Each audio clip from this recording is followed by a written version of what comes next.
Film की कहानी 1930 के दशक के औपनिवेशिक वियतनाम में शुरू होती है। एक 15 साल की फ्रेंच लड़की जो आर्थिक रूप से संघर्ष कर रही एक परिवार से है, अपनी माँ और भाइयों के साथ रहती है। छुट्टियां बिताने के बाद वो साइगोन में स्थित अपने गर्ल्स बोर्डिंग स्कूल वापस लौटने के लिए एक फेरी पर चढ़ती है। फेरी पर उसकी नजर एक काले लग्जरी कार पर पड़ती है। कार से एक युवा अमीर चीनी व्यक्ति निकलता है। वो लड़की से बात करना चाहता है। वो घबराया हुआ लेकिन आकर्षित सा लगता है। वो उसे सिगरेट ऑफर करता है और उसकी टोपी की तारीफ करता है। बातचीत के दौरान वो बताता है कि वो नदी के पार अपने बड़े सुंदर घर में रहता है। लड़की उसे पहले भी दूर से देख चुकी होती है। लड़की के उतरते ही वो आदमी उसे अपनी कार में छोड़ने की पेशकश करता है। रास्ते में वो लड़की से उसके स्कूल और परिवार के बारे में पूछता है। लड़की अपनी उम्र को बढ़ाकर बताती है कि वो 17 की है और बोर्डिंग स्कूल में रहती है। कार में दोनों के बीच एक अजीब सी खामोशी और तनाव पैदा होता है। आदमी धीरे से उसके हाथ के पास हाथ रखता है, लेकिन लड़की दूरी बनाए रखती है। जब कार बोर्डिंग स्कूल पहुंचती है, आदमी चुपचाप उसे जाते हुए देखता रहता है। स्कूल में लड़की अपनी दोस्त एलन को बताती है कि उसे एक अजनबी अमीर आदमी ने छोड़ा है। दोनों इस बारे में हंसती हैं और बातें करती हैं कि बाहर की दुनिया में लड़कियां पैसे के लिए खुद को बेच देती हैं और बोर्डिंग स्कूल की जिंदगी कितनी सख्त है। कुछ दिनों बाद लड़की को स्कूल के बाहर वही काला वाहन खड़ा मिलता है। वो अचानक खिड़की पर झुककर उस आदमी के गाल पर हल्की सी किस करती है और भाग जाती है। अब वो खुद भी समझने लगती है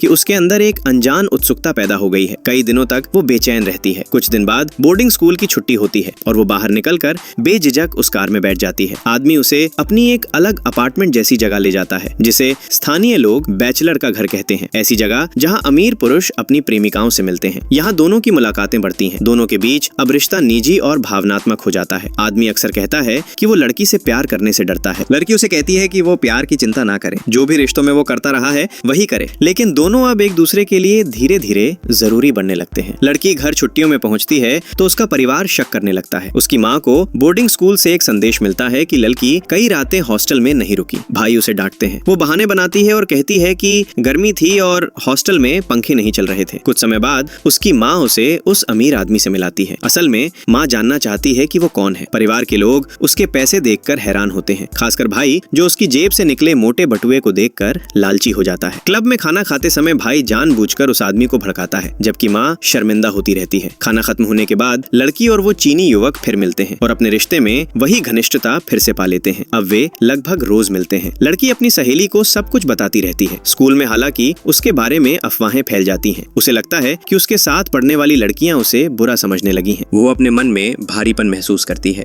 इस बीच उस चीनी युवक के पिता की तबीयत बहुत खराब होती है। वो पिता से शादी की अनुमति मांगता है क्योंकि वो लड़की को सच में पसंद करने लगा है, लेकिन पिता साफ मना कर देते हैं।